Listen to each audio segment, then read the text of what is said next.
Oh, you know what we have to talk about again? We have to talk about Gamergate once again in the year 2021 because of Matt Jarbo and Lindsay Ellis both brought it up today.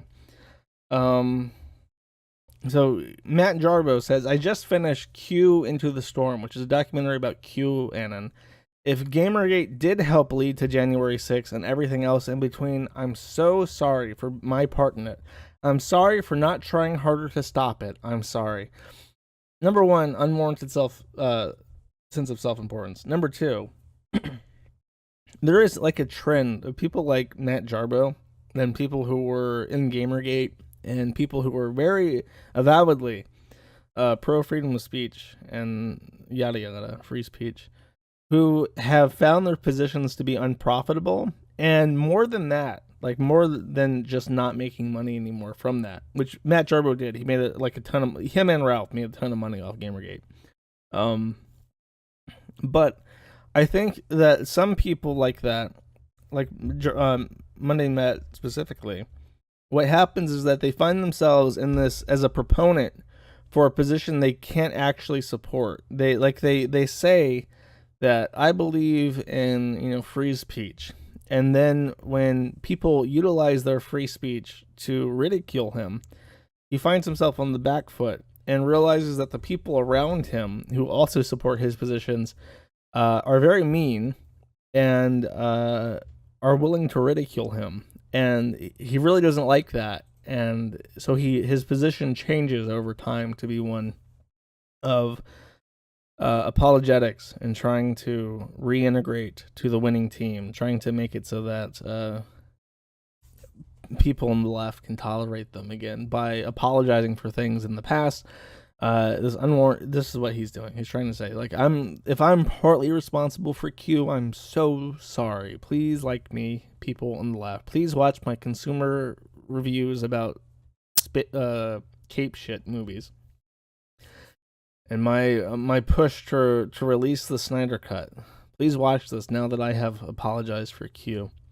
There's more than just him. I can't think of anyone else off the top of my head except maybe Ralph. Ralph hasn't gone that far yet, but a lot of people who in that 2016 bubble were pro one thing have changed their stance almost entirely because their own audience has begun to resent them for being hypocritical. Okay. So Lindsay Ellis, I mentioned. She is nostalgia chick. Correct me if I'm wrong about any of this, because I'm going off notes pretty much.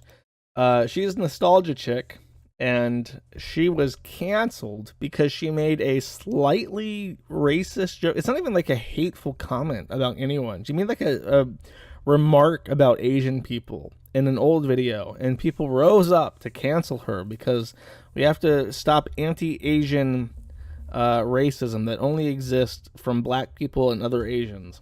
But we're gonna blame this white chick anyways. I think she's white. I don't know. I can't tell. She kind of scares me. Just looking at her face makes me unsettled. But she came back with a vengeance. A couple weeks later, 1 week, 2 weeks later, she comes back with a 1 hour and 40-minute long essay thesis on cancel culture. Literally, I'll read I'm not going to play any of this except one bit.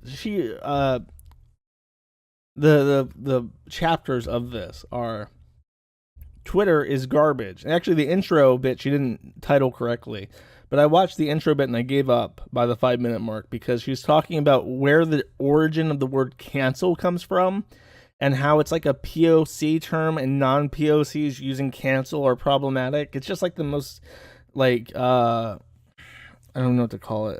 It's just pathetic, groveling, pseudo intellectual, like just looking down on people for whatever. It's shit. But I'm not being like facetious when I say that this is a thesis on her being canceled. It is like a review of canceling as a whole. She goes on, Twitter is garbage. Quote, double quote, valid criticism. 1816 is just called white nonsense. My list of sins, the tweet. She deserved it. You're next. The Beast. What now? It can happen to you. And then she goes on, again groveling. Elevating POC voices. Make sure to subscribe to Todd in the Shadow, Princess Weeka's, and Princess Name Withheld, Ginny, Natalie, Cat Black, Sarah Z. And watch this archive about erasures. So that's like literally there's no part in playing any of this. It's as shitty as it sounds. She's basically just saying like cancel culture is bad when it happens to me. It's white people's fault. I love black people. I have black friends. And I'm not going anywhere. And people are like, "Yay, you go, girl. Great job." Which is funny to me. Okay, so this is the part of the clip that's worth playing. This is 30 seconds out of 1 hour, 40 minutes, and 30 seconds that are actually worth listening to.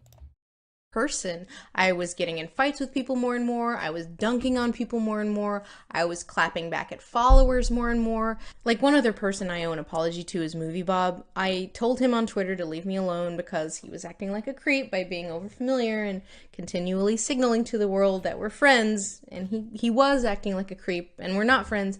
But I would have never done that if I had known that the Diet Nazis were going to turn that into a meme. Like, I don't like a lot of what he says on Twitter either, but please stop using my face to torture this man. So, Moviebob is a pest. He is a creepy weirdo. He does harass her, but I didn't want Gamergate to use my face to bully him. Like, that's her only reservation. Like, Moviebob could have himself after that tweet, and she would just be like, yeah, you know what, it's his own fault for being a creepy weirdo. But because Gamergate is bullying him over it, oh my god, I'm so sorry. I'm so sorry. Please forgive me. This post is also worth showing because it's funny. She did it. She can't stop herself. We must end anti-Asian racism, folks. We have to do it. This sort of offensive caricature cannot be tolerated from 2021, and don't think that it's not intentional. She knows what she's doing when she pulls her eyes back and makes them all cheeky look, and she knows that this is what Asian people look like. So really completely undermines the value of her critical thesis about cancel culture and how white people are inherently inferior in every way. Dog ritual, that's right.